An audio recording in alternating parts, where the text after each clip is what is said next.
So hey everyone, in this video we will see how to replace the bottom door seal on a Samsung dishwasher. Gasket swap guide. Step 1 is prepare the dishwasher. Turn off the power by unplugging the dishwasher or flipping the dedicated circuit breaker. Then open the dishwasher door fully to access the entire gasket channel around the tub. Step 2 is remove the old gasket. Locate one end of the old rubber seal, typically near the bottom, and gently pull the seal out of the recessed groove. Then continue pulling until the entire gasket is removed.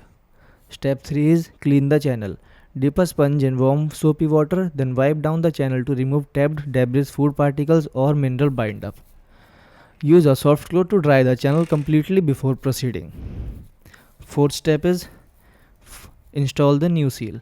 Fold the new seal in half to find the middle, ensuring equal slack on both sides. Position the seal with the groove slide facing the install inside of the tub and the smooth side facing out. Press the center of the gasket into the top center of the channel. Firmly press the seal into the channel down both sides, moving toward the bottom. Leave approximately 2 cm of the seal extending beyond the bottom of the channel on both sides. Step 5 is test and reassemble.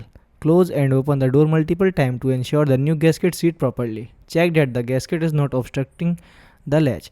Restore power to the unit. Run a short cycle to confirm here there are no leaks. Thanks for watching.